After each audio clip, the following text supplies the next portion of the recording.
I love the black community, and I've done more for the black community than any other president. And I say, with the possible exception of Abraham Lincoln. And I'm here today to announce a brand new plan to deliver more opportunity, more security, more fairness, and more prosperity to black communities. We call it the Platinum Plan. Platinum Plan. And that's a contract with black Americans, and it's going to be something that people talk about for a long time to come. If you vote Republican over the next 4 years, we will create 3 million new jobs for the black community, open 500,000 new black-owned businesses, increase access to capital in black communities by $500 billion, build up peaceful and safer urban neighborhoods with the highest standards of, and you know this, of policing. We want the highest standards. We have to have highest standards of policing. Bring even greater fairness to the justice system. We did criminal justice reform. We remember that.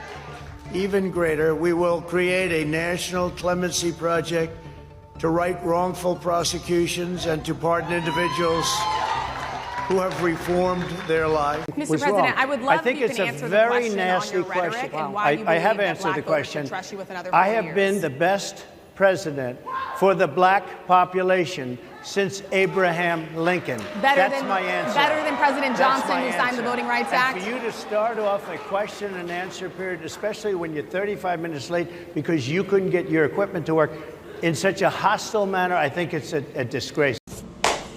I want to welcome everybody to this demonstration. Black people want reparations, and we want it now. So, for my white family, do you feel that it's fair or unfair that black people have been promised reparations for many of years? Now, for my black family, do you feel as though once we get reparations, will we run out and buy cars? Will we run out and buy jewelry? Or would we make good use of the reparation money?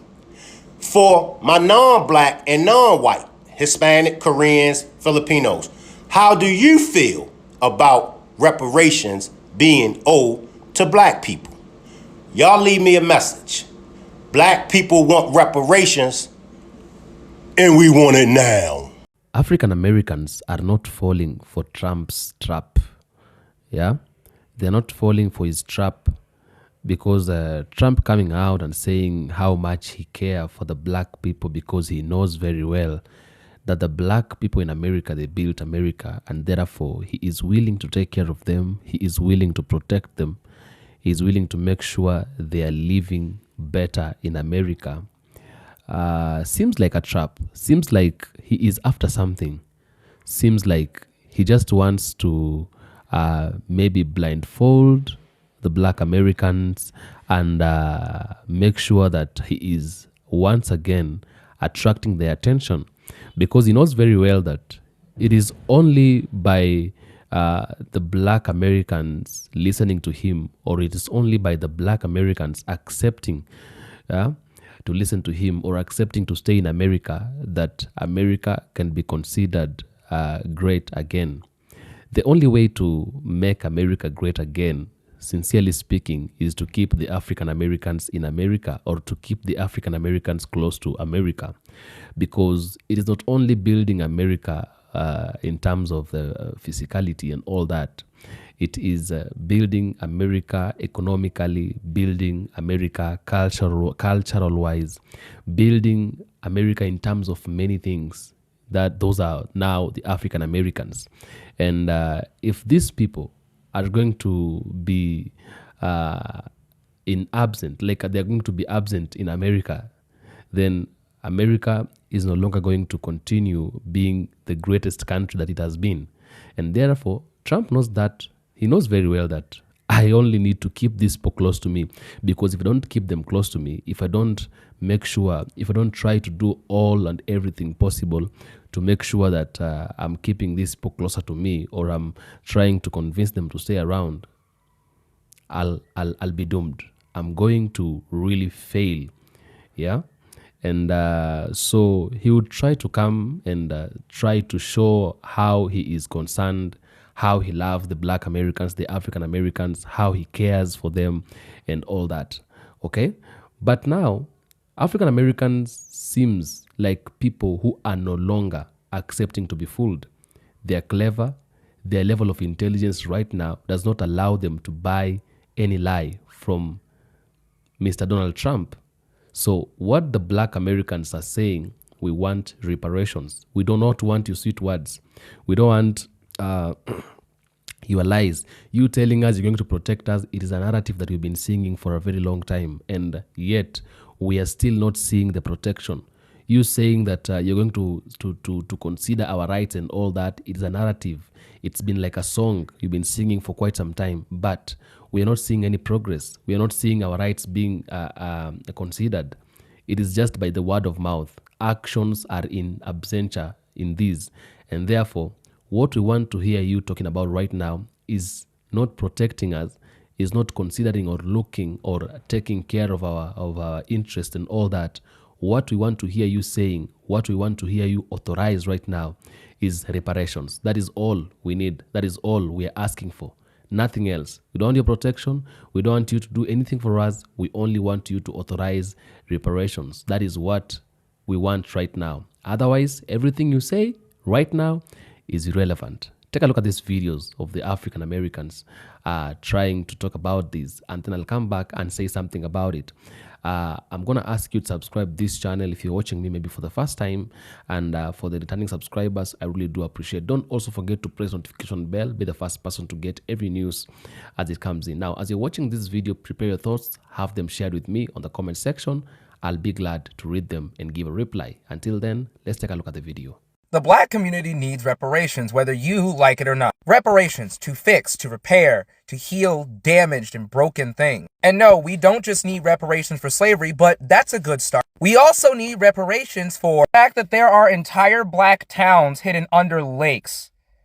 Yeah, there are Black towns that were submerged under bodies of water by white people. We didn't do anything to deserve this, and we did not do anything like this to y'all. And this impacts us to this day because these are places where Black people could have thrived and could have built generational wealth that they could have passed down to their children. Also, these people basically have not gotten justice yet. And like half of the time, some of you white folks aren't even willing to even say, hey, I'm sorry this happened. Instead, you'll just deflect and say, well, the Democrats did it. And it's not just that. We need reparations for Jim Crow. Our grandparents went through that.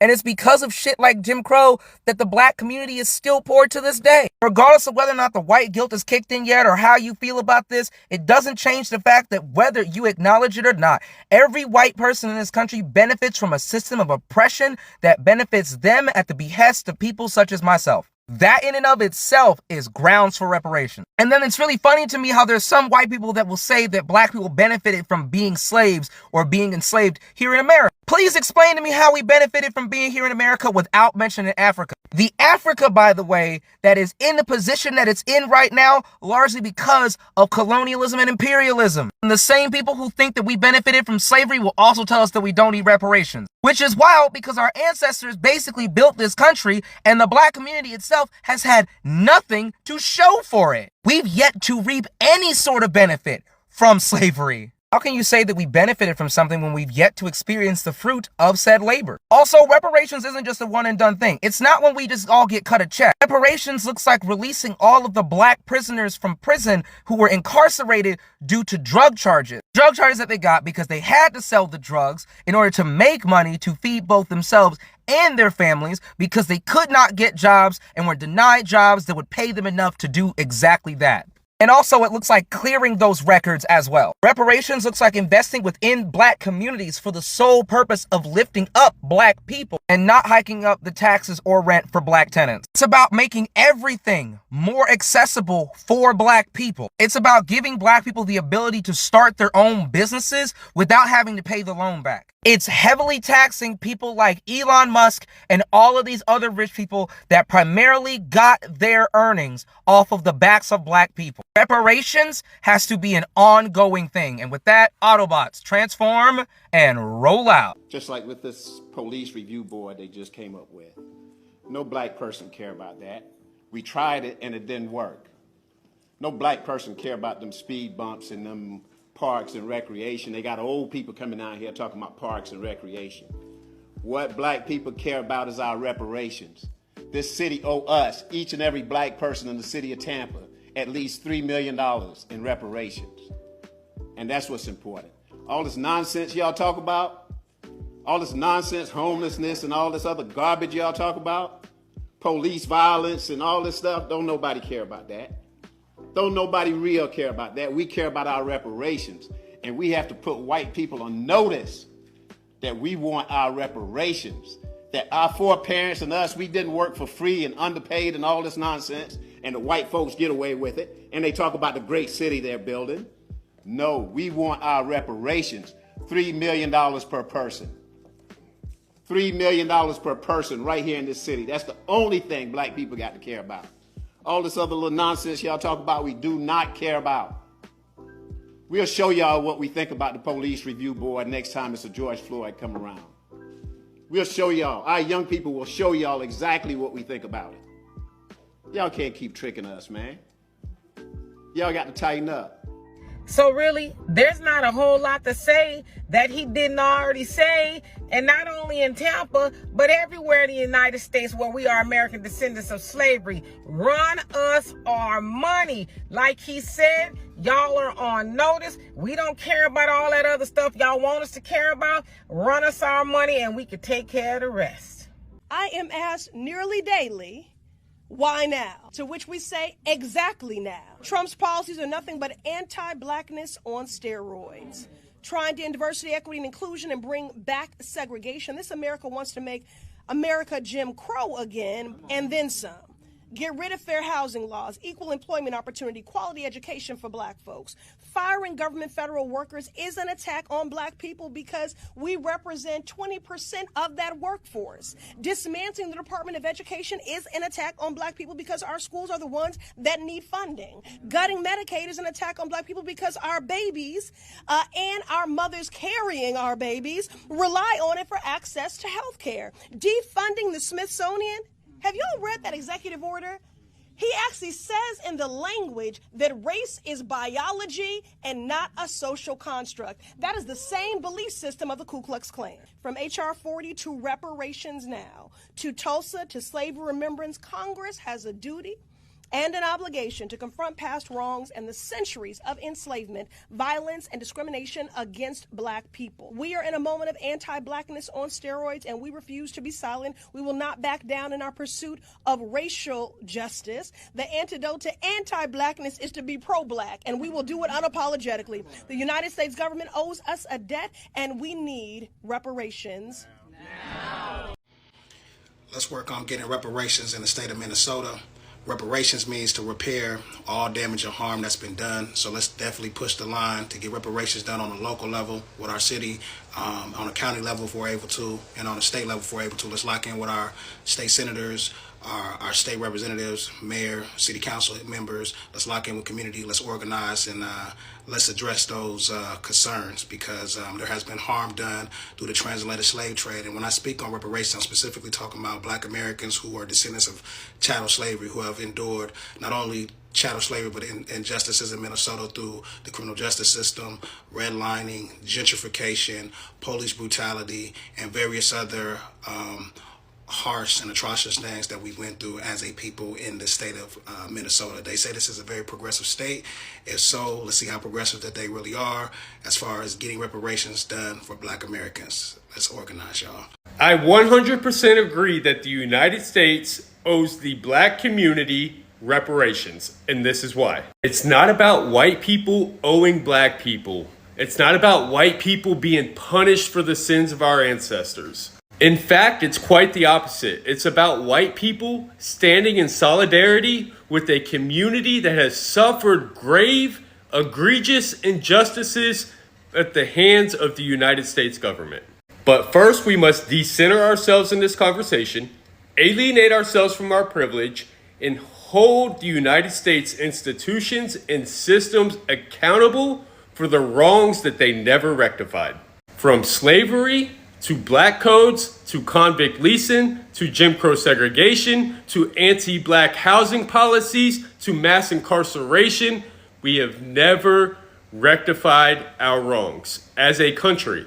If you look at our criminal justice system, 1 in 3 black males carry convicted felon label. That is a real stat. Is it because they're inherently evil, or they just need more personal accountability, or is there something larger at play? All the data shows, by every statistical measure, the black community has been disproportionately impacted by every institution or system in the United States, from education to healthcare to criminal justice system to banking to housing, which we still have de jure segregation in effect today. And when it comes to housing, neither parties are absolved from this because both parties were responsible for the de jure segregation that we see today.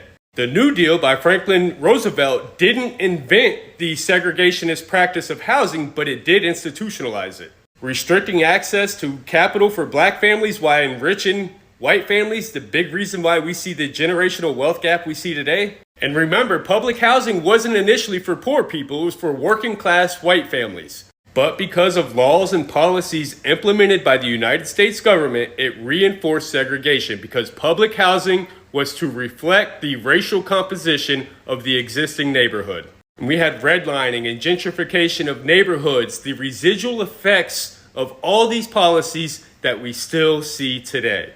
Reparations is about rebuilding and investing in the black community.